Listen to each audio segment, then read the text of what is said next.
Outre-mer News vous adresse ses vœux les plus chaleureux pour cette nouvelle année 2026. Guadeloupe, actualité.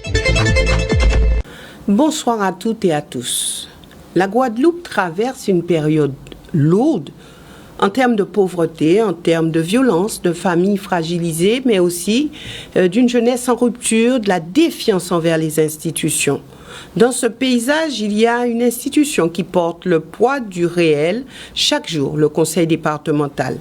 C'est lui qui tient la protection de l'enfance, la dépendance, le handicap, mais aussi tout ce qui concerne la solidarité, le RSA. Ce soir, notre invité Guy Losbar, président du conseil départemental, aura à nous faire un bilan de cette année 2025, mais nous aborderons aussi des sujets qui concernent l'année 2026 et nous verrons comment est-ce qu'il aborde cette année, une année que certains disent qui ne sera pas facile et qui sera peut-être encore plus compliqué que 2025. Non, nous verrons ce qu'il a à nous dire. Guy Losbar, Monsieur le Président, bonsoir et merci d'être avec nous. Bonsoir et merci de votre invitation. Voilà, donc vous avez quelques instants pour adresser vos vœux à la population guadeloupéenne. Oui, je voudrais profiter donc de cette émission pour adresser à nouveau mes vœux pour cette année 2026. Des vœux de santé, puisqu'on sait que la santé, c'est l'élément essentiel, fondamental pour toute vie, quel que soit l'âge, quelles que soient les situations, mais également de la réussite pour toutes les initiatives. Nous devrions être un pays ambitieux qui prend des initiatives et que ces initiatives, au niveau donc des hommes, puissent réussir. Et l'amour, c'est le ciment pour toute société, qui est fondamental, qui crée le lien entre les hommes, qui crée le lien pour qu'une société puisse être très prospère. Et aujourd'hui, compte tenu de la situation donc, de la Guadeloupe, puisqu'il faut rappeler, au moment où je parle, il y a eu trois crimes en moins de 6 jours. Donc c'est catastrophique, c'est du jamais vu. Et ce qui appelle à une conscience collective de chacun. C'est sûr, les autorités militaires et autres, pour qu'il y ait plus de sécurité, nous-mêmes en tant qu'élus, parce que cela nous concerne tous, mais je pense qu'aujourd'hui, cela concerne tous citoyens. Cela concerne tous citoyens et nous devrions faire en sorte qu'on puisse ramener un climat beaucoup plus serein, beaucoup plus confiant, parce qu'aujourd'hui, on sent une certaine ancienneté, une certaine crainte au niveau donc de la population, une forme de peur.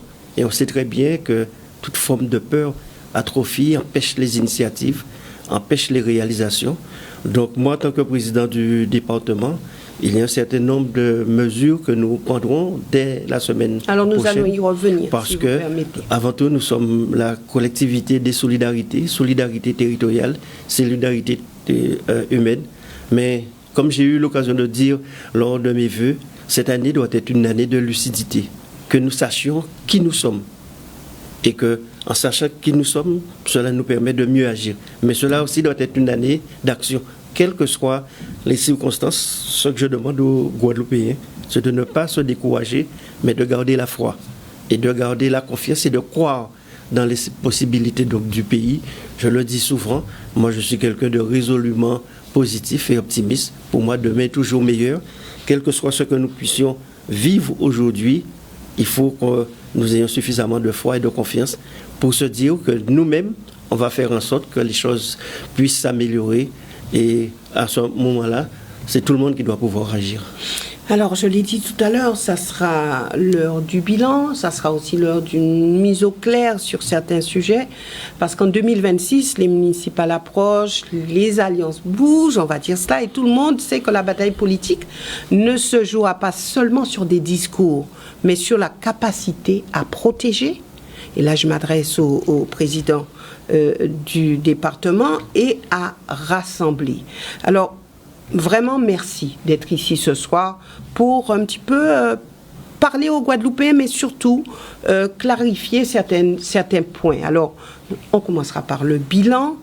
Le bilan que vous avez fait d'année en année. Alors, depuis que vous présidez le département, Est-ce que la situation sociale des Guadeloupéens s'est améliorée et où mettez-vous le curseur à ce niveau-là? Il faut dire que le département a des compétences sociales et bien souvent les compétences sociales sont liées au développement économique, à la situation économique et à la situation générale d'une manière particulière. Ce que je voudrais dire, c'est que nous avons mis l'accent sur un certain nombre d'éléments qui caractérisent le niveau de protection au niveau de la Guadeloupe. Je parlerai d'abord de l'handicap. Dès notre arrivée, nous avions une situation pour les personnes en situation de handicap qui sont déjà pénalisées par cela.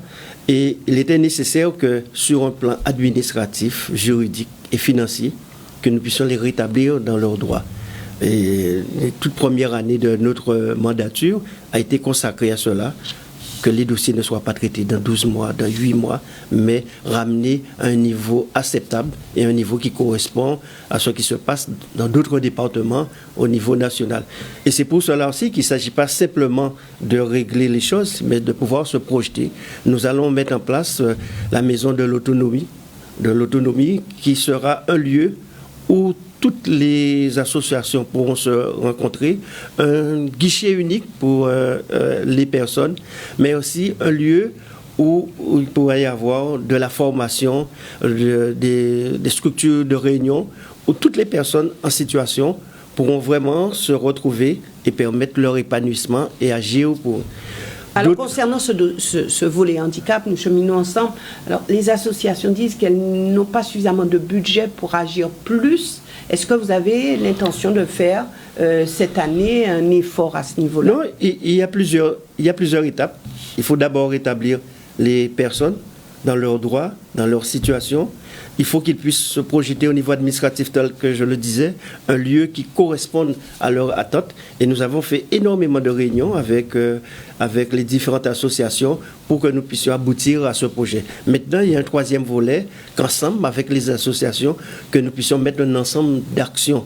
Et puis, faire en sorte que, quelles que soient les institutions ou dans tout lieu, que les droits soient respectés, puisqu'il faut le voir lorsqu'on voit les trottoirs, certains organismes qui ne sont pas accessibles. Donc c'est ensemble avec les associations que nous allons mettre en place un certain nombre d'actions. Dès le premier trimestre 2026, j'aurai l'occasion de réunir toutes les associations qui adaptées, affiliées, pour que nous puissions mettre en place un véritable plan d'action. Alors, au-delà, pour poursuivre sur ce... Oui, puisque le département, il y a un certain nombre d'éléments, puisque j'ai eu l'occasion donc de souligner que quand vous êtes la collectivité de toutes les solidarités, donc vous êtes en contact avec l'humain. Et les délais sont trop longs. Je le dis, les délais sont trop longs pour traiter un dossier pour l'APA. Les délais étaient trop longs pour l'handicap, on a pu améliorer. Délais trop longs pour l'amélioration de l'habitat. Et sur ce point-là, nous avons mis en place une réorganisation. Depuis le mois d'octobre, j'ai initié une réorganisation donc, des services du département qui sera terminée au 31 mars, de manière à ce que nous soyons plus réactifs, de manière à ce que l'État soit mieux défini et de manière à surtout que les délais soient moindres. Concernant l'amélioration de l'habitat, l'objectif... Juste avant les personnes âgées, vous en avez parlé, et c'est vrai, c'est aussi un volet important. Est-ce que vous avez eu l'impression que la situation des personnes âgées s'est améliorée ou est-ce qu'avec le contexte que nous vivons aujourd'hui, elle s'est aggravée? Mais c'est tout un ensemble. Vous savez que la Guadeloupe aujourd'hui est parmi les départements où la population est la plus vieille donc de France. Je crois que d'ici 2030, plus de 30% de la population aura plus de 60 ans. Sans pour autant que les politiques publiques ont été prévues pour absorber cela. Donc ce qui voudrait dire, en termes d'EHPAD, en termes de lieux d'accueil, il est nécessaire que nous puissions agir. Et on a vu que parfois il y a des dispositifs qui sont mis en place, mais qui ne correspondent pas à nos réalités économiques, réalités sociales et voire réalités culturelles. Souvent, on a vu concernant les EHPAD, malgré le fait qu'il manque des places, mais parfois le coût ne permet pas que toute famille puisse y accéder. Donc c'est pour cela que nous travaillons sur des mesures nouvelles. Nous travaillons sur des mesures nouvelles pour que dans des lieux, que l'on puisse en même temps protéger assurer des logements décents à nos parents en situation, mais faire aussi que le lien culturel, le lien familial soit maintenu. Donc nous sommes en train de travailler avec la direction de l'autonomie sur tout un ensemble de projets en ce sens, sur l'ensemble du territoire. Et ce qui me réjouit, c'est que nous avons pu trouver des partenaires financiers et des partenaires d'autres collectivités, notamment les CECAS, donc des communes, pour que nous puissions agir en ce sens. Mais cela n'est qu'un élément des actions qui doivent être menées pour les personnes en situation de handicap. Quand je vous parlais de l'amélioration d'habitat, nous savons que ce sont surtout nos aînés qui sont concernés par cela. Et moi, je le dis tout le temps, les Lapika tombent un mauvais temps.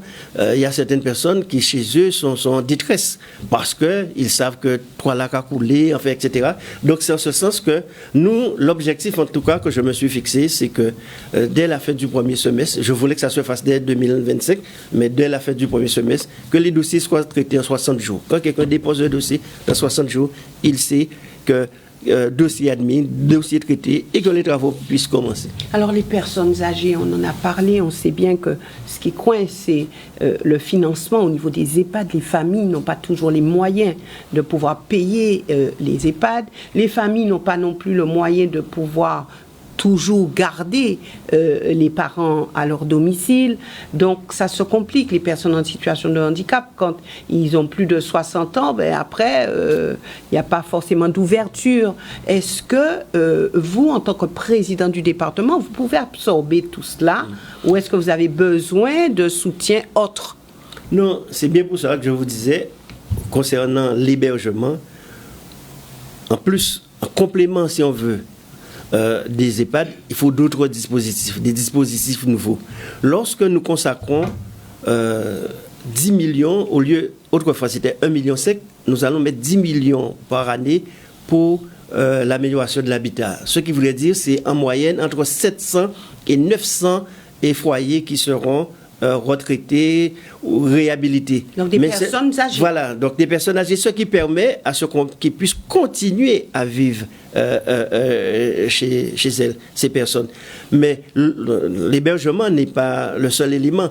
Il faut aussi qu'avec des associations pour les repas à domicile, garder le lien social, le lien familial, et c'est ce que nous travaillons avec les CECAS, puisque tout le monde ne pourra pas forcément aller dans les EHPAD.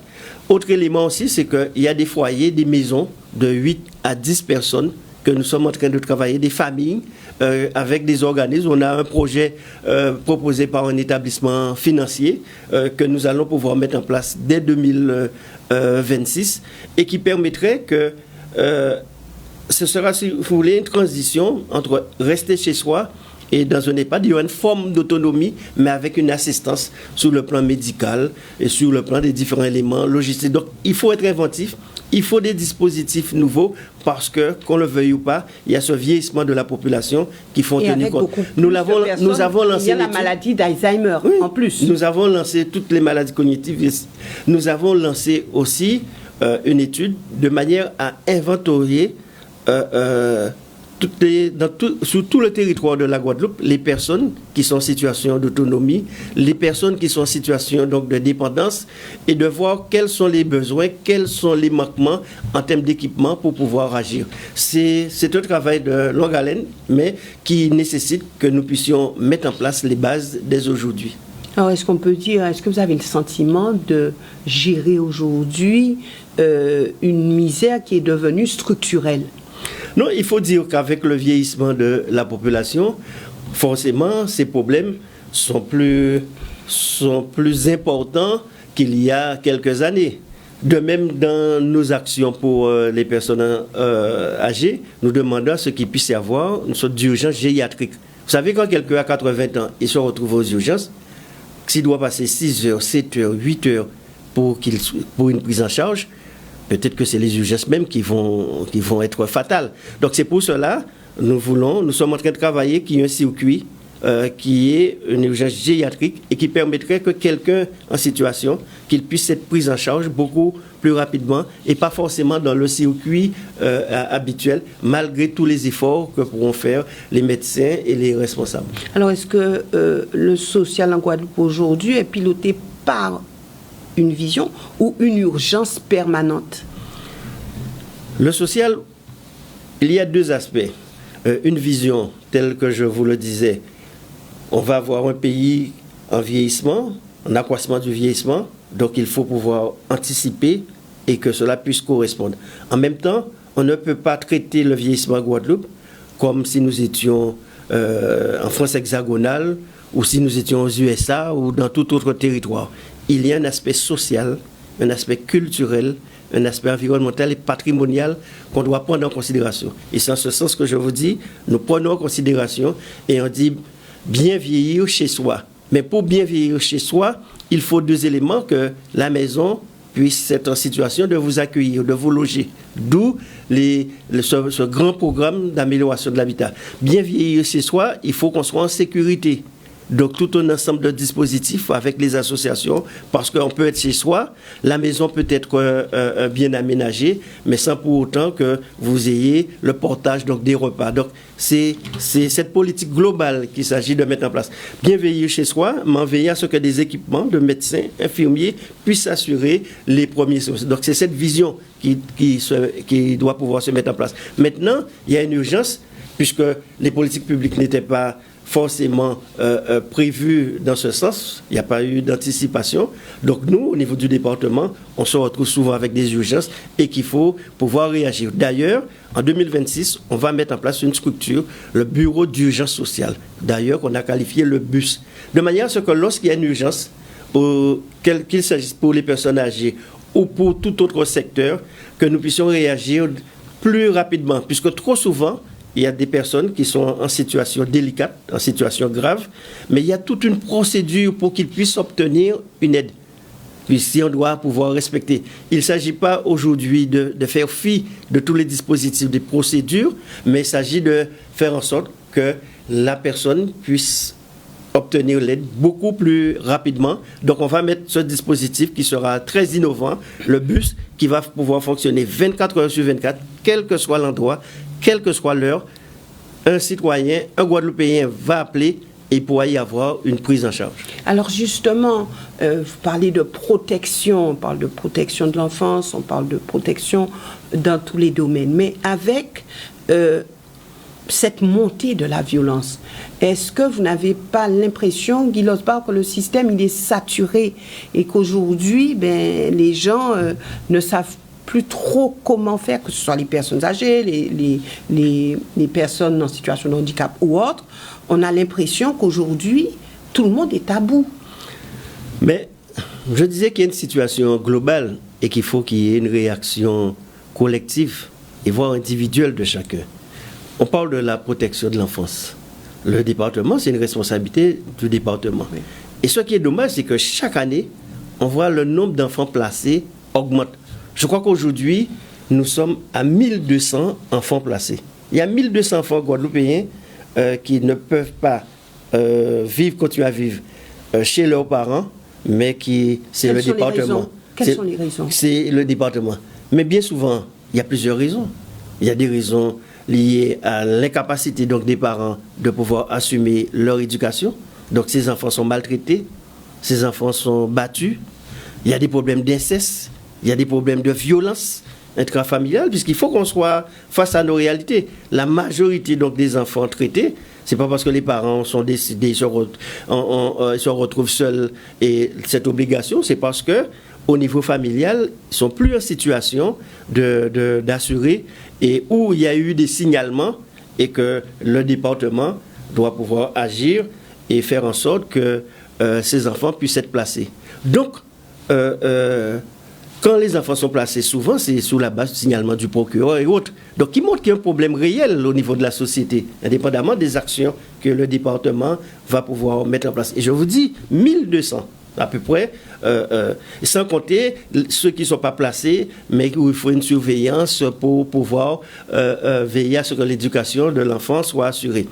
Et en ce sens, au niveau du département, nous allons mettre beaucoup d'actions. Nous allons recruter une centaine d'axes-femmes une centaine des assistants familiaux. Oui. C'est-à-dire, parce que ce que je veux, c'est que quand un enfant est placé, que de par celle qui va la recevoir, la famille d'accueil, de par sa formation, sa disponibilité, les moyens financiers, les moyens sociaux que nous allons mettre en place, de donner à cet enfant-là toutes les chances qu'il puisse réussir. Donc c'est en ce sens que nous voulons, si dans certains foyers il y avait 3 ou 4 personnes qui s'occupent donc des enfants, que nous puissions avoir 2, 3 enfants, parce qu'on sait que c'est compliqué. Et accroître l'accompagnement. De même que ces enfants placés, j'ai demandé depuis l'an dernier, ce qui est respecté, qu'il puisse y avoir donc des actions, puisqu'ils sont coupés de leur famille. Donc il faut qu'il puisse y avoir, indépendamment de la fête de Noël où il y a l'arbre de Noël, mais au moins 3 ou 4 fois dans l'année qu'ils puissent se retrouver. Et moi-même, en tant que président du département, pour que je puisse être présent et montrer cet intérêt. Nous avons mis en place chaque année pour récompenser tous ces enfants placés et qui obtiennent donc des diplômes, qui obtiennent donc leur examen. Et je peux vous assurer de toutes les manifestations que j'ai l'honneur de présider au niveau du département, c'est la manifestation la plus émouvante, qui me tient le plus à cœur, puisqu'on voit comment ces enfants qui réussissent, comment ils peuvent féliciter celles et ceux qui assurent leur éducation, mais on voit comment l'implication des mères, des pères, les ASFAM, comment ils peuvent se donner, se dévouer pour que ces enfants puissent sortir, puissent réussir, malgré toutes les difficultés, puisque tout enfant placé au départ, il y a donc des problèmes, il y a eu donc des difficultés et cette nécessité donc de s'en sortir.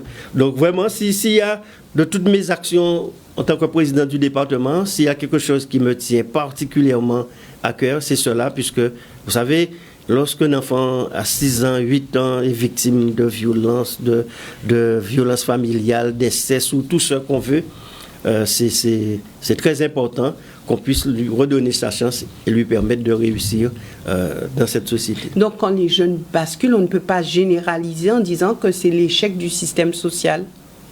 Non, aujourd'hui, il est vrai que le poids de l'éducation, qu'elle soit scolaire ou familiale, n'a plus la même force qu'autrefois.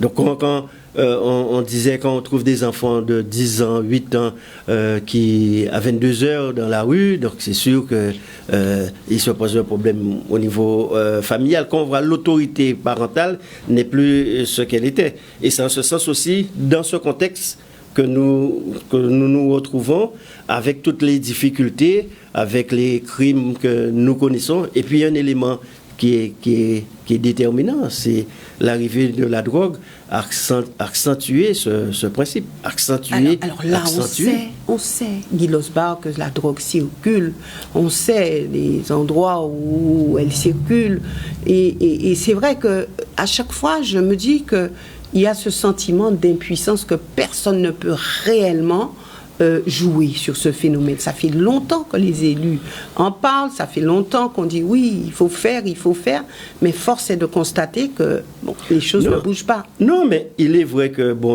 en tant qu'élu, en tant que président de département, on va mettre en place un certain nombre d'actions.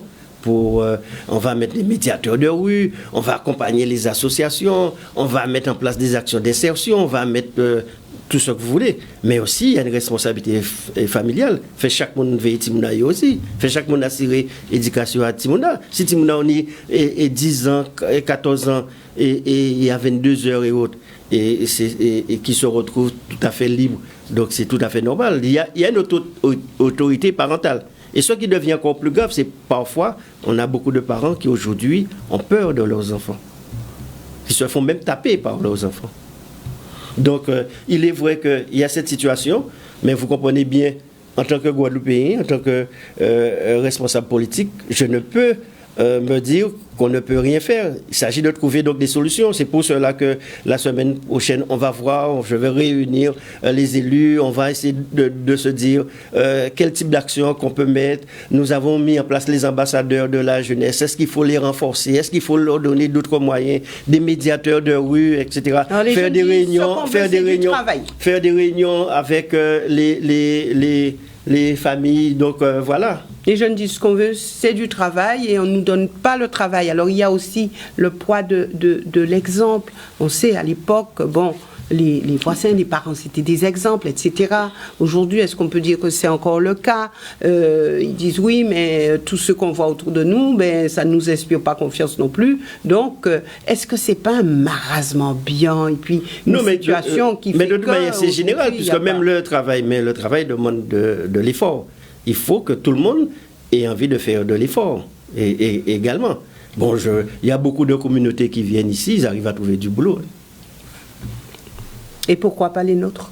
Non, mais je veux dire il y a tout un ensemble d'emplois. Nous avons fait, avec la Chambre des métiers, d'ici 2000, dans les 2 ans, il va y avoir 2500 artisans qui partiront à la retraite. Et nous avons mis en place un dispositif au niveau du département pour que nous puissions les mettre des bénéficiaires du RSA en insertion, et pour qu'ils puissent apprendre le métier et que nous intervenons après pour racheter soit l'atelier ou le fonds de commerce pour lui permettre de se construire, d'entreprendre. Mais nous avons mis en place ce dispositif, cela fait plus d'une année que nous avons signé avec la Chambre des métiers, mais on ne va pas forcément, donc l'engouement. Donc il y a une société aussi où certains métiers qui nécessitent des efforts ne sont pas suffisamment mis en avant, ne sont plus attractifs, puisqu'il y a une mutation de la société sur l'attractivité d'un certain nombre d'emplois. Donc il faut qu'on soit réaliste, il faut qu'il y ait beaucoup plus d'initiatives, d'actions, d'emplois et autres. Mais aussi, il faut que nous-mêmes aussi, nous puissions saisir les opportunités, que nous-mêmes aussi, on puisse avoir cette volonté d'agir, et non pas forcément agir sur un autre. Il ne faut pas que nous soyons dans une société où la personne dit, bon, quand l'État a fait bon moins, quand le SBAC a fait, quand Chalice, quand Mela a fait, quand Etel a fait. Il faut que chacun puisse se dire ce que je peux faire pour moi. Qu'il s'agisse pour mon enfant ou alors pour moi-même, puisque quand il y a une volonté, quand il y a une réelle volonté, on peut trouver donc des actions, on peut pouvoir avancer. Alors, est-ce qu'il faut que le volet économique soit plus dynamique ou pour repenser ce volet économique? Parce qu'on voit qu'il y a beaucoup d'entreprises qui ferment. Alors, lorsqu'on dit à un jeune aujourd'hui, oui, mais il faudrait que tu puisses créer ton entreprise, il n'a pas trop envie quand il regarde un petit peu en Guadeloupe comment ça se passe et tous les rideaux qui sont baissés aujourd'hui. La Guadeloupe a cette particularité d'être territoire où beaucoup d'entreprises se ferment, mais il y a beaucoup de création d'entreprises. Donc il y a cette volonté. Maintenant, nous sommes dans une société où c'est très complexe. Quand vous créez une entreprise, donc il faut que vous puissiez se dire que vous prenez un risque. Vous êtes un chef d'entreprise. Et c'est cette mentalité aussi qu'on doit pouvoir faire évoluer et se dire que, bon, il est vrai qu'il peut y avoir des subventions, il est vrai qu'il veut y avoir des accompagnements, mais avant tout, un chef d'entreprise, c'est quelqu'un qui prend du risque et qui veut aller en avant. Alors, nous avons parlé du social et c'est vrai qu'il y a un mal-être ambiant. Maintenant, parlons un petit peu du carnaval. Alors, le carnaval, où tout le monde se dit, on ira se défouler, c'est une manière d'oublier aussi quelquefois les difficultés. Et on voit que ce carnaval prend une tournure qui est quand même, qui peut interroger tous les Guadeloupéens. Le préfet a eu à s'exprimer là-dessus, il a dit avoir rencontré les responsables de groupes carnavalesques, etc. En tout cas, on se dit, qu'est-ce qu'il faut faire ? Est-ce qu'il faut que le carnaval soit annulé cette année, puisqu'on a vu des décès déjà, notamment ce jeune de 18 ans qui est décédé, un décès qui a marqué tous les Guadeloupéens, tout début, même pas vraiment le début du carnaval. Alors selon vous, Guy Losbar, vous qui portez aussi la culture, vous qui portez aussi, je dirais, toute cette société, puisqu'on parle du social, comment percevez-vous la chose? Selon vous, qu'est-ce qu'il faudrait faire en 2026? Cette année, c'est déjà l'ouverture du carnaval. Quelle solution? Il faut dire que le carnaval a une portée culturelle, patrimoniale, portée sociale aussi, puisqu'il y a des groupes, il y a des communes, il y a même parfois donc des entreprises, portée économique, au-delà de social, portée économique. Mais il y a un aspect, je dirais, plus psychologique, voire existentiel. C'est un aspect plus particulier au niveau donc du carnaval. Aujourd'hui, le carnaval, c'est un rassemblement donc des hommes sur un territoire dans une période bien définie. Forcément, on sait que tout rassemblement puisse générer des problèmes d'insécurité, puisse pouvoir générer de la violence, et puis toutes les dérives que nous connaissons. Mais ce n'est pas simplement le carnaval. Il y a toujours des rassemblements lorsqu'on fait un concert, lorsqu'on fait une fête. Maintenant, par rapport à cette situation de crise, surtout de sécurité, on se pose la question par rapport au carnaval. Mais en même temps, le carnaval, il faut se rappeler, je montrais bien toutes les missions, du carnaval, il y a aussi ce côté, un exutoire, un défoulement, les gens pendant... Est-ce que c'est un régulateur social? Voilà, il y a un peu cet aspect où pendant cette période, les gens vont pouvoir se défouler, décompresser de bonne ou mauvaise foi. Enfin, il y a cet aspect. Et pour une société comme la nôtre, on ne pourra pas empêcher cela. Aujourd'hui, il y a un contexte où il y a eu un meurtre pendant le défilé. Mais il est vrai qu'avant le défilé, il y a eu un meurtre.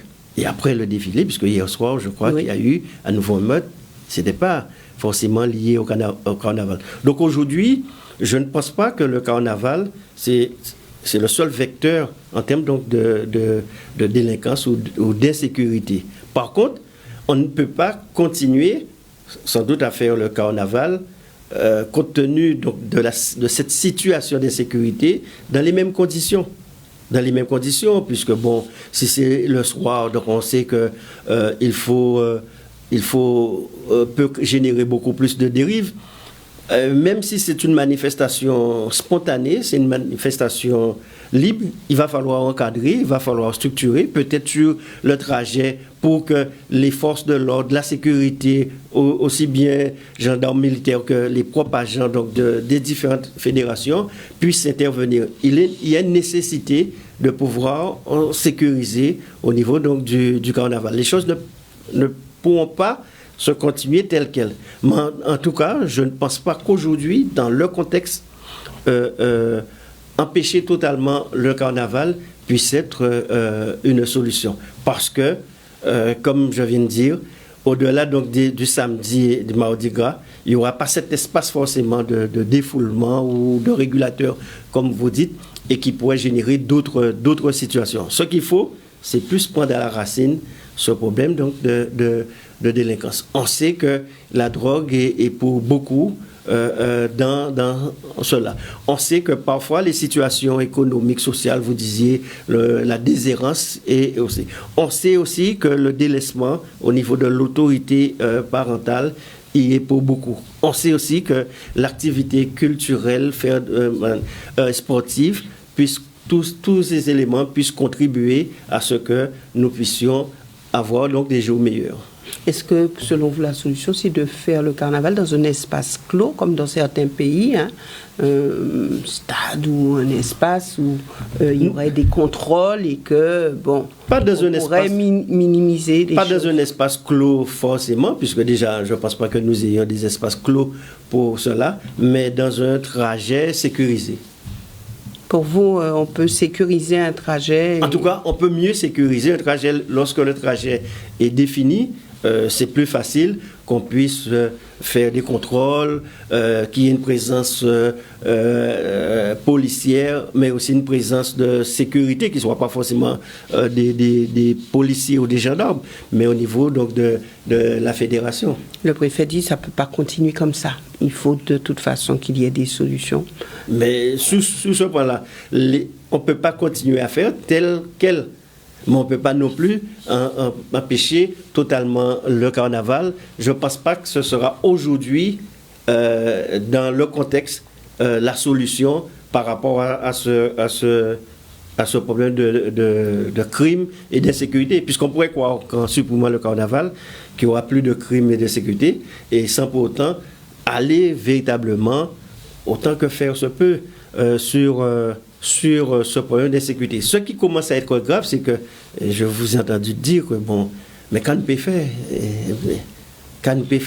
Aujourd'hui, il faudrait qu'ensemble qu'on puisse essayer de dire qu'on peut faire. Si on se dit, bon, qu'à préfet la café, qu'à la gendarmerie café, ou bien qu'à région, département, ou mais la seule café, on ne va pas régler simplement ce problème.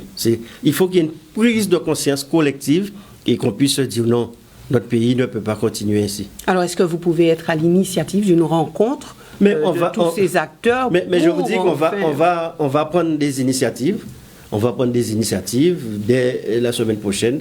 Je prendrai une initiative avec les maires, mais avec les associations, pour qu'on puisse voir quelles solutions, comment agir.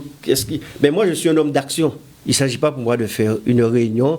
Chacun, on se dit, bon, voilà, c'est ça. Il faut qu'il y ait des actions et qu'on puisse ensuite mesurer les résultats. Puisque le but, c'est de faire un constat, analyser la situation et mettre en place des actions. Et lorsqu'on a mis en place des actions, qu'on puisse les évaluer et pour se dire, bon, il faut des corrections, il faut intensifier, il faut revoir un certain nombre de choses. Moi, je suis dans cette démarche, puisque je suis convaincu qu'avec un tel climat d'insécurité, quelle que soit la volonté, quelles que soient les perspectives que nous pourrons avoir pour le pays, ils seront pollués et ils seront otages donc, de cette situation. Alors nous faisons avec vous un petit tour de la Guadeloupe. Parlons maintenant de la sécurité routière. Alors là aussi, c'est un sujet qui est très sensible, puisque, vous avez vu, l'année 2025, le nombre de décès qu'il y a eu sur les routes de la Guadeloupe. Alors le préfet annonce vraiment une tolérance zéro. Il annonce des mesures qui seront mises en place, donc immobilisation de véhicules, ça peut aller jusqu'à une semaine d'ailleurs, et vraiment les radars remis en état et peut-être amplifiés. En tant que décideur politique, comment abordez-vous cette question, puisque dans la rue, les gens disent oui, mais nous avons une population déjà sous tension. Quand le préfet dit ça, est-ce que c'est pas mettre la population encore plus sous tension et peut-être plus en difficulté? Alors, quel est le juste milieu dans tout ça? Vous savez, le juste milieu, c'est aussi la discipline. La discipline. Vous savez, beaucoup d'accidents sont causés par... où le responsable même, c'est le conducteur, mais qui ne cause pas simplement l'effet pour lui, mais pour la voiture d'en face, ou le motard, ou le piéton. Donc il y a cette nécessité donc, de s'autodiscipliner. Et puis, donc nous, moi en tant que président du département et actuel président de Route de Guadeloupe, c'est que veiller à ce qu'un accident n'est pas pour cause l'état d'une chaussée ou de signalisation, enfin, tous ces éléments. Il peut arriver qu'il puisse y avoir des accidents en ce sens. Mais le plus souvent, il faut qu'on soit conscient. C'est trop de vitesse, des problèmes d'alcool ou des problèmes de drogue ou d'incivilité donc des conducteurs. Mais lorsqu'on regarde le chiffre chaque année, c'est alarmant. Il y a cette nécessité donc de faire des préventions. L'an dernier, nous avons initié plusieurs actions en termes de prévention. Sans doute vous avez dû vous rendre compte. Pour chaque concert, au milieu du concert, nous faisons passer donc des images où on trouvait donc des jeunes. Dans les fêtes des communes ou dans les grandes manifestations, nous avons fait venir un véhicule qui faisait donc des simulations d'accidents avec une association très dynamique pour que les jeunes soient sensibilisés. Ce qui peut être dommage, c'est que sous le coup, au moment, à l'instant présent, il y a cette sensibilisation. Je vois que les jeunes font la queue pour participer à ce montage au niveau donc des différentes voitures, mais les chiffres, n'empêche, ne sont pas là. C'est pour ça que je dis qu'il y a cette autodiscipline pour que chacun puisse se dire, je ne conduis pas pour moi seulement, je conduis aussi pour les autres et veiller à ce que le code de la route soit respecté. Il faut que, aussi bien pour l'insécurité, les délits, les crimes et tout, il faut que nous ayons beaucoup plus nous-mêmes en termes donc de discipline, puisque comment causer un accident. J'évoquais pour les parents que en termes d'éducation, qu'un enfant de 10 ans, de 8 ans ne puisse pas se retrouver, puisque ce sont toutes ces dérives qui amènent parfois à de mauvaises fréquentations et à parfois des crimes. Il faut éduquer ou rééduquer la population. Il faut éduquer ou rééduquer, mais que chacun puisse prendre sa responsabilité. On ne peut pas penser que c'est l'autre qui va assurer l'éducation de l'enfant ou que c'est le professeur. On ne peut pas penser que c'est le maire ou le président ou voire le préfet qui va assurer quelle que soit la faute. Même si chacun, de par ses fonctions, a ses responsabilités. Il ne s'agit pas pour moi de se défausser de ses responsabilités, mais il faut que nous soyons conscient d'un certain nombre de choses, et je vous dis que pour que nous puissions avancer, mon rôle en tant que président, c'est de créer les conditions pour que les associations qui prennent des initiatives puissent bénéficier de concours financiers, logistiques et autres, de créer les conditions pour, en termes d'équipement, qu'on puisse agir. Mais il faut qu'il y ait une conscience collective et un sursaut collectif si on veut sortir de cette situation. Parce qu'on a vu qu'il y a eu de la prévention qui a été faite. On a vu que, en 2025, on a beaucoup alerté sur le nombre de décès sur les routes. Et force est de constater que ça n'a pas diminué. Mais aujourd'hui, alors, que faut-il faire concrètement ? Aujourd'hui, chacun pense que ça arrive à l'autre, qui n'est pas concerné, ou que c'est la faute à l'autre, s'il y a un seul problème. C'est en ce sens que je vous dis qu'il faut une prise de conscience collective. Notre rôle, c'est de créer les conditions. Justement, comment créer ces conditions ? Donc, c'est en ce sens que moi, réunir les associations, mettre en place des campagnes d'information, donc de prévention, en espérant que cela va pouvoir aboutir. Puisque, je vous l'ai dit, je suis quelqu'un qui est résolument optimiste et positif. Alors, je ne suis pas quelqu'un qui va dire, pas ni rien à faire, tout bitin. Non. Sinon, ça n'aurait pas de sens que je puisse être dans mes fonctions avec cette volonté, avec cette ambition de pouvoir faire des choses. Alors, garder les véhicules pendant quelques jours, une semaine, pour vous, c'est une dissuasion nécessaire ou une punition sociale ? Non, il y a des mesures de sécurité qu'on va prendre, il y a des mesures en termes de prévention qu'il faut faire, il y a des mesures de sensibilisation qu'il faut faire, il y a de la communication, il y a de la pédagogie à mettre en place. Donc, c'est tout un ensemble de mesures qui permettraient qu'il y ait ce sursaut, qu'il y ait cette réaction. Mais, quelles que soient les mesures seules que je pourrais mettre en place au niveau du département, cela ne saurait pas suffire. Le préfet pourrait mettre des gendarmes, tous les 10 mètres, ça ne pourrait pas suffire, sinon on va se retrouver dans un pays militarisé. Et en même temps, il faut que, si les parents doivent pouvoir agir, mais en même temps, il faut qu'ils obtiennent cet accompagnement des institutions et autres. Puisqu'il y a beaucoup de parents qui font des efforts, qui sont démunis par rapport à cette situation, qui ne savent même plus quoi faire. Donc, d'où l'accompagnement aussi avec des associations, parce que ce sont donc des bénévoles qui donnent de leur temps, qui donnent de leur énergie pour qu'ils puissent trouver. Donc, notre rôle au niveau du département, des communes, de la région et tout, c'est de pouvoir les accompagner le plus possible. Donc, l'État, le département, la région... Et le citoyen guadeloupéen, il ne faut pas l'oublier. La presse, vous avez aussi cette responsabilité. La presse, puisque effectivement, quand il va y avoir un crime, qu'il va y avoir, donc on va dire oui, voilà, il a été fait, mais aussi, vous avez ce rôle de pédagogie, d'éducation et autres. Il ne faut pas qu'il y ait uniquement un rôle de sensationnel. Qui doit assumer politiquement le nombre de morts que nous avons sur nous ? Mais pourquoi vous voulez que quelqu'un assume politiquement le nombre de morts ? Vous pensez que le nombre de morts, c'est uniquement la faute du préfet, c'est la faute de l'OSBA ou c'est la faute de Chalus ou de maire ou d'un député et autres ? C'est en ce sens que je vous dis qu'il y a c'est collectif, chacun a sa part de responsabilité. Donc, quand vous êtes en fonction, votre part de responsabilité est plus importante, plus visible, plus significative. Mais chacun a sa part de responsabilité. Si l'éducation d'un enfant est délaissée, les parents, l'entourage a une part de responsabilité aussi. Alors maintenant, Guy Losbar, il y a une situation. En cette année 2026, la situation au Venezuela, alors certains disent oui, il faut avoir peur, il faut se préparer, etc. Est-ce que vous pensez que cette situation compliquée au Venezuela peut provoquer un choc social ici, en Guadeloupe? Non, Et est-ce que vous avez peur?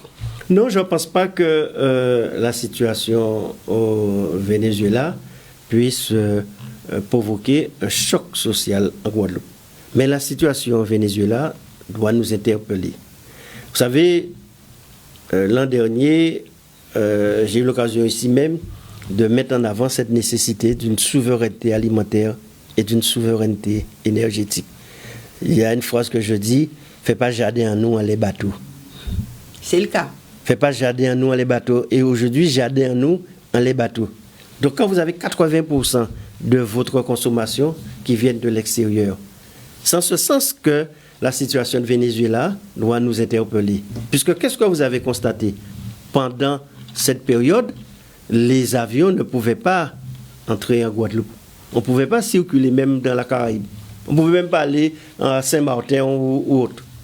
Donc c'est significatif. Mais si c'est une situation qui perdure, les avions ne pourront pas entrer pendant peut-être une semaine, voire des semaines. Nous sommes d'accord.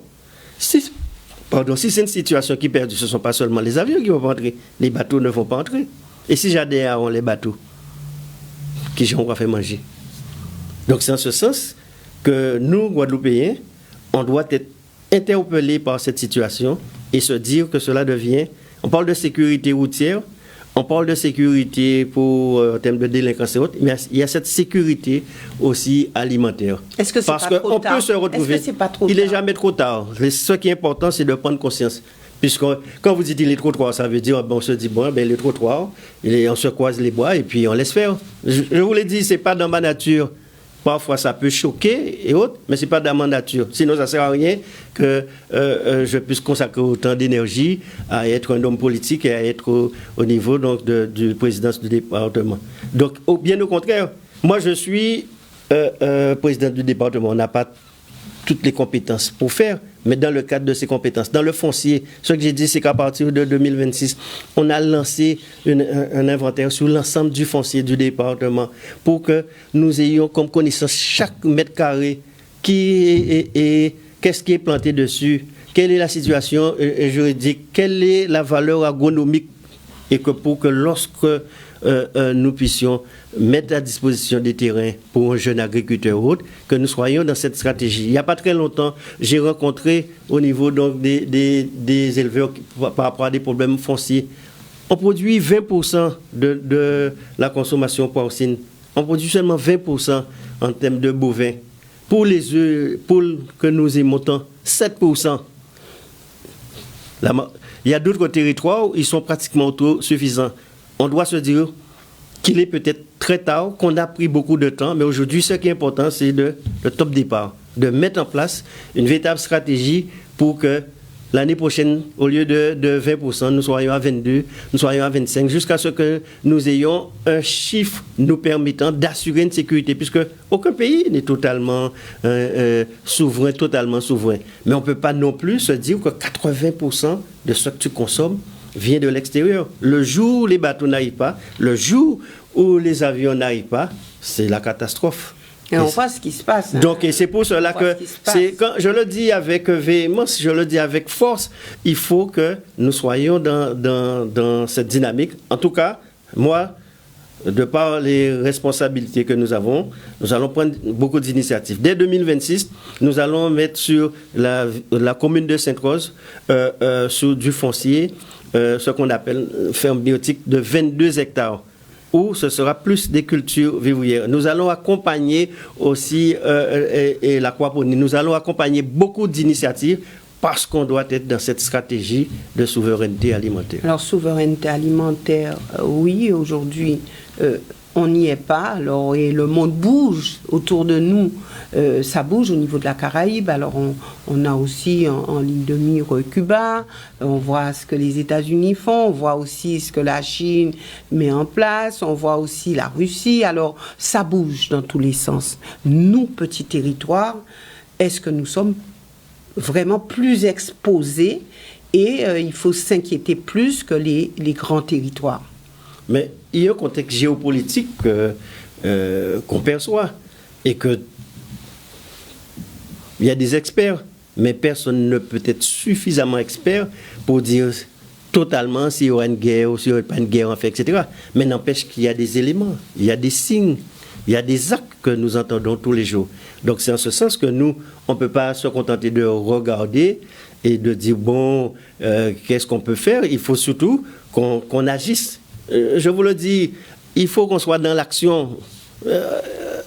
J'ai fait des vœux, j'ai dit année de lucidité, prendre conscience, être lucide, et année d'action. Action, c'est-à-dire on ne peut pas se dire, bon, ça bouge là, celui-là fait ça, mais nous, qu'à fait. C'est ça. Et c'est pas l'élu, c'est pas le député, c'est pas le sénateur. Chaque Guadeloupéen doit se dire, qu'à fait. Il y a un ministre quand même de l'État français qui a dit préparez-vous à envoyer vos enfants à la guerre. Mais surtout, la première des choses qu'on devrait pouvoir se dire, là, on met en place, on accélère une stratégie pour qu'on puisse au moins se nourrir. Alors peut-être sensibiliser les agriculteurs, puisque depuis tantôt, vous l'avez dit vous-même, vous l'avez dit vous-même plusieurs fois, il faut penser diversification. Et l'agriculteur, il est sensibilisé. Maintenant, ce qu'il faudrait, c'est que tous les dispositifs... Je parle bien de la diversification. Il est sensibilisé. Maintenant, ce qu'il faudrait, c'est que les dispositifs, les politiques publiques, les stratégies puissent qu'on mette en place. C'est cela. Moi, ce que je dis, c'est qu'aujourd'hui, il faut agir sur le foncier. En tant que président du département, dans le cadre du foncier, nous allons pouvoir agir de manière à déterminer que ces terres soient consacrées à cette stratégie de souveraineté alimentaire. Ce qu'il faut, c'est accompagner aussi les structures. Donc j'ai eu l'occasion de réunir des structures. Mais ce qu'il faut aussi, c'est garantir à ces producteurs une consommation. Puisque les producteurs de porc, par exemple, quand ils produisent 20%, mais ils vous disent qu'ils pouvaient produire 25%. Mais quand ils produisent 25%, ils n'arrivent pas à vendre les produits. Donc il faut garantir aussi, où nous-mêmes, nous devrions consommer nos produits. Et nous avons, je prends le cas, le département 42 collèges, on va voir comment mettre en place une structure, une SPL et autres, pour pouvoir mieux créer ce lien entre consommateurs et producteurs, en fonction donc de ces possibilités, puisque comme je vous dis, il faut que je reste dans les compétences plus ou moins attribuées au département. Alors est-ce que, selon vous, ce contrat de gouvernance concertée entre la région et le département a fonctionné en 2025? Est-ce que vous êtes retrouvés et que vous avez pu faire avancer certains dossiers ensemble? En fait, lorsque on a présenté le contrat de gouvernance concertée, c'était de pouvoir agir en permanence et que sur les dossiers les plus importants, que nous ayons une action commune. Puisque, comme vous le savez, moi, je suis un partisan d'une collectivité unique pour pouvoir rationaliser et non pas chaque fois que nous ayons deux visions et autres, mais que nous puissions être beaucoup plus réactifs. Et sans ce sens, gouvernance concertée, il y a eu, je crois, 10 commissions qui ont été mises en place par rapport aux nécessités d'harmonisation. Bon, on a eu plusieurs réunions. Nous faisons donc des réunions dans un premier temps chaque semaine. Après, donc le président de région, c'est-à-dire que le rythme était trop soutenu. Ensuite, ça a été par une fois par mois. Ensuite, le rythme était trop soutenu jusqu'à ce que nous n'ayons plus de réunions. Bon, je le regrette un peu puisque moi, je suis conscient que cela nous permettait de mieux harmoniser les choses et de pouvoir avancer. L'élément que je peux au moins dire, c'est que même s'il n'y a pas eu ces réunions de concertation telles que je le souhaitais de manière régulière pour avancer sur ces différents dossiers, sur les dossiers importants tels que l'eau, il y a quand même une communauté où nous agissons ensemble avec l'État, avec le syndicat, département et région, puisqu'il y a une nécessité pour qu'on puisse travailler en ce sens. Et même sur des dossiers très importants, sur, par exemple, l'évolution institutionnelle, on a eu l'occasion de travailler ensemble, ne serait-ce qu'à travers la commission ad hoc, jusqu'au dernier congrès où on a vu, enfin je ne vais pas reprendre les éléments du congrès, mais la satisfaction que j'ai, c'est que les conseillers régionaux et départementaux, ils ont voté, et les deux assemblées ont quand même voté ces différentes résolutions. Donc quand je vous donne ces éléments, c'est pour que vous puissiez apprécier ou pas, comment dire, le fonctionnement et le résultat ou pas obtenu. Les Guadeloupéens s'interrogent quand même, région, département, coopération ou guerre froide? Pardon? Région, département, coopération ou guerre froide? Mais au risque de me répéter, je vous ai donné un peu l'historique des contrats de gouvernance concertée. Moi, ça ne me dérangeait pas que nous ayons une réunion chaque semaine, ou même une fois par mois. Bon, après, les choses ne sont pas ce que nous avions convenu. Et je vous dis, ce que je me contente de dire, au moins sur les dossiers tels que l'eau, nous arrivons à faire une concertation, et parce que c'est l'intérêt supérieur du pays.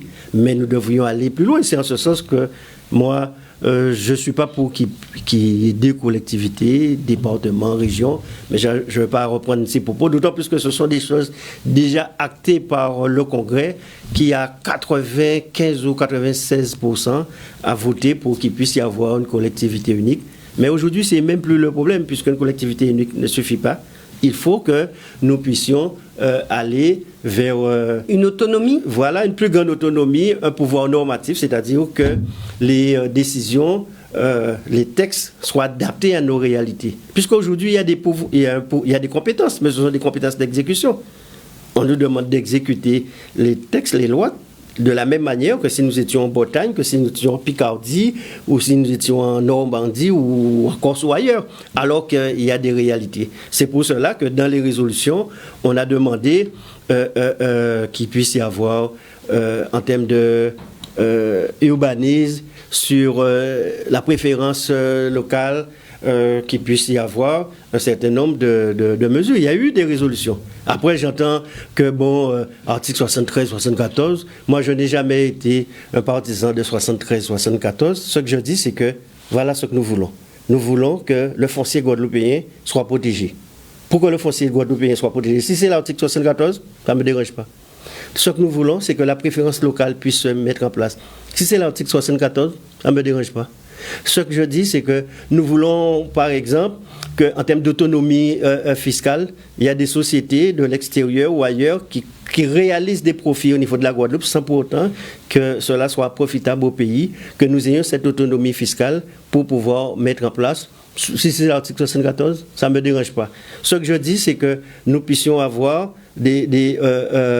en termes des marges en termes d'autonomie, en termes de fiscalité économique, pour que nous puissions avancer. Mais si c'est l'article 74, ça ne me dérange pas. Saint-Martin et Saint-Barthélemy, c'était deux communes de la Guadeloupe. Depuis 2003, ils ont évolué. Je crois qu'ils sont article 74, il me semble. Je ne les ai jamais entendus dire qu'ils veulent revenir avant, qu'ils veulent revenir comme c'était. La Martinique, qui est une collectivité unique, on dit que bon, voilà, mais je ne l'ai jamais entendu. Tout ce qui circule autour de la situation de Saint-Martin, peut-être un peu moins de Saint-Barthélemy, mais de Saint-Martin et de la Martinique. Je n'ai jamais entendu un Saint-Martinois dire que je veux revenir comme avant. Au contraire, le président de la République les a reçus, ils ont dit qu'ils veulent aller plus loin. Le Saint-Barth, ils veulent aller plus loin. Alors, la Martinique, je n'ai jamais entendu un élu de la Martinique dire qu'ils veulent revenir avec les deux collectivités. Vous avez déjà entendu ça? Un élu de la Martinique venir, vous l'interrogez, vous dire on veut revenir comme c'était?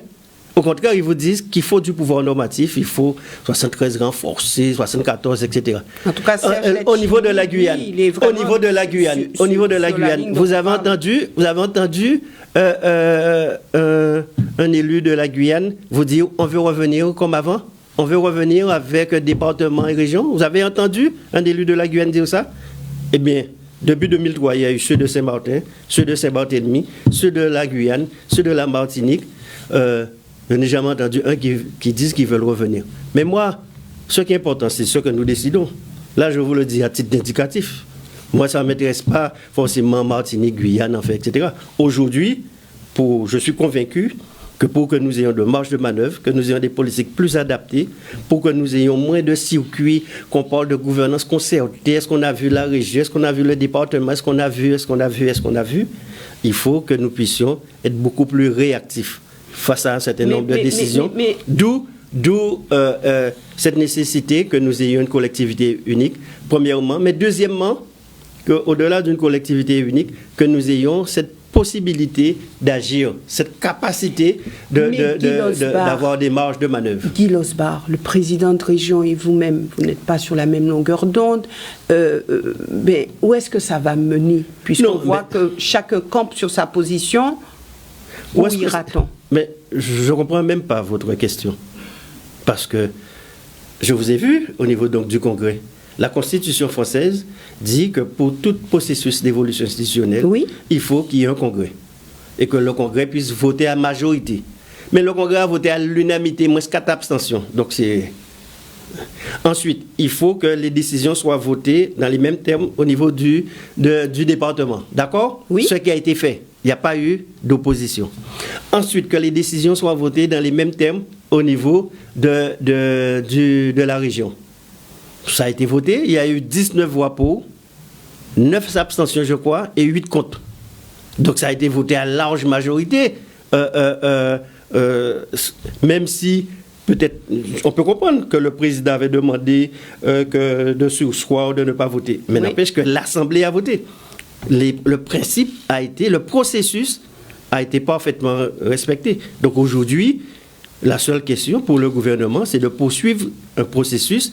Le président de la République, il est obligé de respecter la Constitution. Il est le garant de la Constitution. Il est obligé de respecter. Donc voilà un peu, puisque c'est pour ça que je vous disais, je ne comprends pas votre question. Alors moi, je vais reprendre.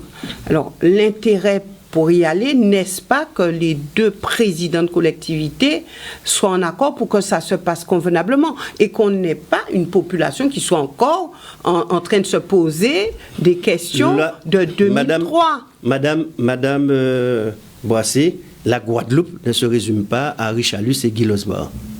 C'est pas parce qu'à Richalus et Guy Losbar, même s'ils sont présidents, sont d'accord qu'on doit pouvoir faire les choses. Il y a des instances, l'ensemble donc des élus. Je vous dis, sur 126 membres du Congrès, quand on prend les conseillers régionaux, les conseillers départementaux, les maires, il y a eu seulement 8 voix contre. Donc, vous ne me parlez pas de Charles et Losbar. Il y a une volonté au niveau donc, des élus qui s'est clairement exprimée. Et les élus qui sont la représentation de la population. Maintenant, ce qui est important, c'est que même s'il y a eu cette volonté, il y a eu le Congrès, maintenant que le gouvernement puisse poursuivre les travaux, mais surtout, ce qui est essentiel, il faut une consultation populaire. J'allais y arriver. Et nous l'avons toujours dit, et moi, c'est ce que je veux.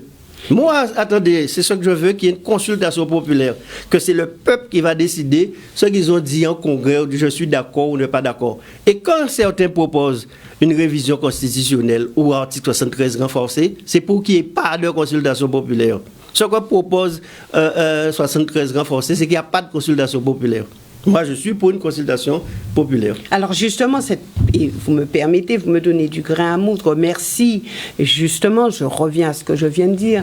Est-ce que pour que la population puisse bien aborder les choses, puisse bien comprendre les choses, pour vous, est-ce que ce n'est pas nécessaire, en tout cas important, que les deux présidents de collectivités majeures soient quand même dans la même ligne, dans la même orientation? Madame Boisselé, ça aurait facilité les choses, que les deux présidents soient dans cette même dynamique. Mais comme je vous dis, jusqu'au deuxième congrès, vous avez bien vu qu'on a signé ensemble, qu'on s'est donné la main, qu'on s'est embrassé, que tout le monde était d'accord pour une collectivité unique, et tout le monde était d'accord pour les résolutions.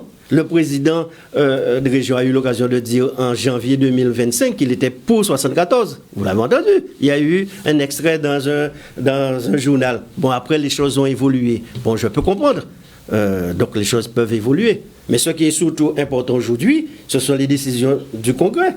Ça ne veut pas dire que demain, je ne suis plus là, Henri Charlus n'est plus là, mais il y a des décisions donc, du Congrès et qui s'imposent à tout le monde, qui s'imposent à moi, qui s'imposent à lui et qui s'imposent à tous les élus.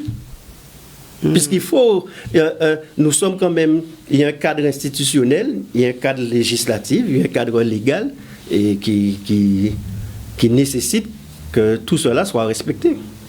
Et ce que je vous dis là, je n'invente rien. Maintenant, d'autres personnes vont vouloir dire qu'il faut une révision constitutionnelle. La France n'a même pas de majorité à l'Assemblée. Vous pensez, tout le monde sait que quand on dit ça, c'est juste pour botter en touche. On sait qu'il n'y aura pas de révision constitutionnelle. J'ai rencontré le président du Sénat, le président de l'Assemblée, tous ils disent, bon, mais révision constitutionnelle, il ne peut pas avoir de révision constitutionnelle, il faut 3/5 des deux chambres. Or, l'Assemblée, vous le savez mieux que moi, il y a eu un vote il n'y a pas très longtemps de 10 députés pour le budget de la sécurité. C'est ce que j'ai dit au ministre de l'Outre-mer. Il me parle de majorité, de consensus. Je lui dis le Congrès, c'est à 95%. Alors que votre lui gouvernement aussi n'a eu que 10%. Lui aussi est sur cette affaire de consensus et de majorité. Non, mais c'est normal qu'au niveau du gouvernement, qu'il préfère qu'il puisse y avoir, que nous puissions dire la même chose. Mais ce qui est important, c'est que la région a dit le contraire de ce que dit le président. Et c'est une majorité, quand même. Il faut respecter les conseils, il faut respecter les conseillers départementaux, les conseillers régionaux. Dans une commune, il faut respecter, il y a des majorités qui se disent. Et tout en respectant un processus. Puisque ce n'est pas moi qui ai voté à la région pour qu'il puisse y avoir une évolution, que les résolutions soient votées. Au niveau du département. Je vous dis, sur tous les membres qui constituent le Congrès, il n'y a eu que 8 voix, je crois, 6 ou 8 voix contre. Tout. Après, il y a eu quelques abstentions. Mais c'est pour cela que je peux vous dire, ben c'est du... je ne pense pas qu'il y ait eu des décisions aussi unanimes en Guadeloupe pour une question si fondamentale. Donc aujourd'hui, on ne devrait même pas s'interroger sur ces différentes questions. Le processus a été largement respecté, donc, et qui s'impose à tout le monde. Alors, Guy Losbar, maintenant parlons rapidement de ces élections municipales de 2026. Alors, est-ce qu'on peut dire que vous allez peser vraiment de tout votre poids lorsqu'on voit le parti GUSR, comment il fonctionne? Est-ce qu'on peut dire que vous allez peser réellement sur ces élections? Non, je ne sais pas qu'est-ce que vous entendez par peser, mais il est vrai que le parti GUSR sera présent dans beaucoup de communes. Toutes les communes? Pas peut-être dans toutes les communes, mais dans au moins 70% donc des communes, puisque nous avons des candidats ou des maires qui sont dans une majorité, soit départementale ou régionale ou autre, qui ne sont pas forcément GUSR, mais que nous travaillons ensemble. Il ne s'agit pas d'aller mettre un candidat GUSR face à ces candidats. Moi-même, je suis président du département et où j'ai une majorité plurielle. En aucun cas, je ne ferai aucune action contre les membres de ma majorité dans le cadre de ces élections municipales. Et ça, je l'ai dit, j'ai même eu une réunion de majorité où j'ai précisé cela aux différents membres de cette majorité, ce qui est cohérent et qui est logique. Mais en tout cas, le parti sera présent dans cette élection municipale, puisqu'on sait qu'il y a cette proximité. On sait que c'est cet élément qui permet de déterminer la carte politique du pays. Vous avez une stratégie quand même. Mais d'ores et déjà. Il ne peut pas y avoir d'objectif ou d'ambition sans stratégie. Alors, il y a un nouveau parti politique qui a vu le jour, l'Alliance guadeloupéenne. L'Alliance guadeloupéenne initiée par le président de région, Henri Charlus. Est-ce que pour vous, c'est un parti qui est là pour contrecarrer le GUSR, ou est-ce que, c'est une stratégie qui appartient à Henri Charlus et que vous comprenez vraiment? Non, je pense que c'est une stratégie qui appartient à Henri Charlus. Bon, après, il a été très proche, même un moment membre J'allais y arriver. du GUSR. Bon, il est vrai que pour être député, pour être président de région, il y avait, si on veut, ce soutien, cet accompagnement du GISR. Après, nous sommes dans une démocratie. Il peut y avoir création de partis. Je ne pense pas que ce soit le premier ou le dernier parti qui se créera au niveau du pays. Mais cela n'a aucune incidence sur... Ce n'est pas un coup dur pour vous?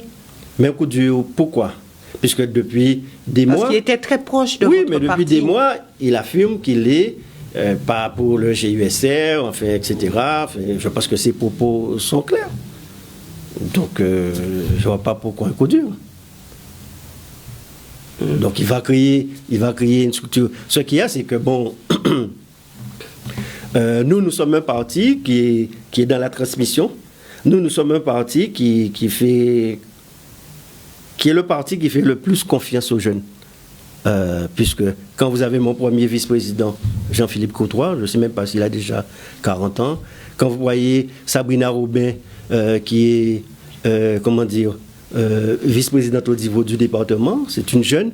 Quand vous voyez Jennifer Lilon, qui est vice-présidente donc, du parti, qui est très jeune. Quand vous voyez Gwen au niveau donc, de Sainte-Rose, qui est déléguée au niveau donc, du parti. Sous Pointe-à-Pitre, nous avons des personnes comme la première adjointe. Donc, sur l'ensemble du territoire, volontairement, je vous donne sur pratiquement tout le territoire de la Guadeloupe cette présence au niveau donc, de la jeunesse, mais pas simplement pour parler de jeunes, mais qui sont déjà en situation, qui sont soit vice-présidents de collectivités, qui sont maires, qui sont déjà en transmission. Et c'est ça qui me réjouit et qui m'assure que nous sommes dans cette dynamique de transmission. C'est aussi mon rôle. Alors, qu'est-ce qui vous différencie, puisque le président de région dit « nous transmettons », nous sommes vers la transmission, donc il dit qu'il est vers la sortie, donc il transmet. Est-ce que vous transmettez parce que vous êtes vers la sortie aussi? Vous pensez que le GSR vers la sortie, c'est ça, vous dites? Non, je dis vous qui l'ose pas, parce que lui dit, moi, Richalus, je transmets, je mets des jeunes, j'ai créé ce parti pour les jeunes, pour faire avec les jeunes, parce que, bon, je suis vers la sortie. Alors, est-ce que vous... Donc, il peut y avoir des choses qui sont dites, et il y a des choses qui sont faites. Quand je vous dis Jean-Philippe Cottois, je pense que vous le connaissez. Sabrina Robin, vous le connaissez. Jennifer Lilon, vous le connaissez. Tania Glavani, vous le connaissez. Donc ce ne sont pas des mots, ce sont des faits. Ce sont donc des réalisations. Et ce que nous voulons, c'est que ces élections municipales puissent permettre que d'autres jeunes, dans d'autres communes, au niveau municipal, puissent prendre... Il y a cette volonté, puisque il est nécessaire que notre jeunesse, très tôt, soit en situation, pas en situation d'être candidat ou pas, mais en situation réelle d'être déjà... être au fait donc, des choses, de la gestion, donc des politiques publiques. Et c'est ce que nous avons initié depuis 2020. Et c'est un avantage pour moi, en tant que président, de pouvoir bénéficier de la collaboration de ces jeunes.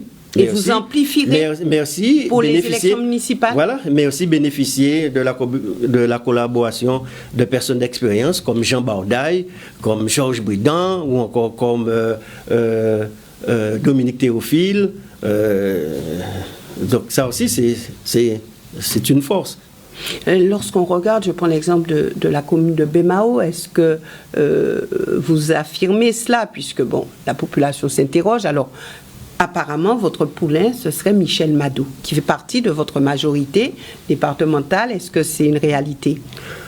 Au niveau du parti, donc nous n'avons pas encore, on aura une convention sans doute le 7 ou le 22 février qui va déterminer. Donc aujourd'hui, personne ne peut dire. Il est vrai que Michel Madot, en tant que président de la commission culture du département, il y a un travail très conséquent, très réaliste, très présent qui se fait. Donc c'est peut-être pour cela qu'il y ait cette démarche. Et on connaît aussi notre proximité. Mais aujourd'hui, il n'y a pas de décision qui soit prise. Et puis, il ne faut pas oublier que je suis aussi un élu de Bémao. Puisque pour être président du département, j'ai pratiquement... Il y a eu, je crois, même plus d'électeurs de Petit-Bourg que de Bémao pour permettre que puisque le corps électoral était plus important sur Bémao. Mais selon vous, Michel Mado ferait un bon maire à Bémao? Mais de toute façon, il est un bon président de commission de la culture. Donc, en tout cas, je suis très satisfait de lui en tant que président de la culture. Maintenant, être un bon maire, je ne saurais pas vous dire, puisque je ne sais pas s'il a déclaré sa candidature pour les élections. Il est déjà en train de travailler déjà. Je ne sais pas s'il a déclaré sa candidature pour les élections municipales. Mais ce que je peux vous dire, que c'est un bon président de commission de culture et puis on agit sur l'ensemble du territoire. Alors, est-ce qu'il y a des personnes déjà, vous pouvez affirmer, qui seront présentes sur certaines communes? Non, enfin, puisque moi, je comprenez, si le président ne respecte pas les principes même, puisque c'est la Convention qui détermine, il y a un comité directeur, il y a le bureau politique, enfin il y a tout un processus qui détermine qui sera candidat. Mais je pense que... Les élections c'est au mois de mars, donc c'est bientôt. Bon, je pense que il y a des candidatures qui automatiquement se désignent ou pas. Ceux qui sont déjà en place seront reconduits. Pour ne pas enfreindre les règles du parti, si je dis que Jean-Philippe Courtois sera le candidat à Capester compte tenu donc du bilan excellent qu'il a, bon, je ne pense pas que je déroge à quelque chose. Si je dis, bon... le maire de Saint-François, par exemple. Jean-Louis Francisque, puisque ce sont des candidats qui se sont déjà déclarés et où il y a une évidence. Mais sinon, je vais reprendre ce que je vous ai dit. Moi, en tant que président du département, je ne ferai rien contre quiconque qui soit dans ma majorité parce que donc, la cohésion et la loyauté, c'est important. Ils sont libres de vouloir se présenter ou pas. Vous acceptez. Mais pourquoi vous utilisez le thème libre?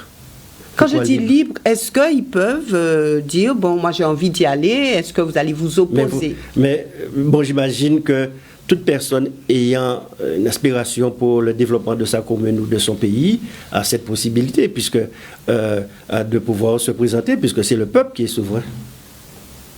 Oui, donc vous écoutez ce que la population dit. Voilà. En tout cas, vous serez veillatif sur ce qui va se passer en 2026. Mais Madame Boissé, si je vous dis que je ne serai pas veillatif, vous allez me croire? Si je vous dis que je vais regarder les élections municipales à la télé ou à la radio... Pas à la télé. Vous allez me croire? Donc... Vous serez à pied d'œuvre. Donc c'est normal, je suis responsable d'un parti, je suis président, je suis un homme politique guadeloupéen. Donc c'est tout à fait normal, quand il y a une élection importante comme les municipales, que je sois présent dans le cadre de ces élections. Voilà, en tout cas, mais tout en respectant ses principes et ses valeurs. Tout en respectant les principes et les valeurs. D'accord, donc de toute façon, nous vous retrouverons sur ces élections, puisque c'est bientôt. Nous sommes déjà au mois de janvier, c'est au mois de mars, donc c'est très très bientôt, et je suppose que vous êtes déjà à pied d'œuvre. Et je serai surtout présent à Petit-Bourg, puisqu'il ne faut pas oublier que je suis un élu de Petit-Bourg. Oui. Alors Petit-Bourg, est-ce qu'il peut y avoir une surprise? Alors, je ne pense pas, mais je serai très présent au niveau aux côtés de David Nebor. Au niveau de l'équipe municipale David Nebor à Petit-Bourg. Oui, donc on sait déjà que David Nebor sera votre candidat à Petit-Bourg. Aucun souci. Enfin, même si je déroge un peu à des principes, mais c'est un peu comme pour... il y a des choses qui sont d'une évidence. Qui sont tellement évidentes que je déroge peut-être un principe, puisque, comme je vous dis, il n'y a pas encore de convention, mais je vous dis que Guy Losbar sera à côté de David Nebor. Que pensez-vous d'Adrien Baron, qui est déjà en place aussi? Oui, qui est en place. Mais je crois que je vous ai donné quelle serait ma règle pour ces élections en tant que président du département. Donc, quelles sont les communes qui sont sensibles? Il nous reste très très peu de temps, selon vous. Incertaine. Non, je ne suis pas, comment dire, une analyse et vous dire, enfin, je laisse peut-être cela à d'autres. Je suis plus un acteur. La seule chose que je peux vous dire, c'est que j'ai analysé les 5 dernières années Et les 5 dernières années, le constat qui se fait, c'est qu'il y a au moins un tiers des communes qui changent de maire. Outremernews.fr, le site de l'actualité Outre-mer 24 h sur 24 et 7 jours sur 7. Retrouvez la chaîne Outremer News sur YouTube.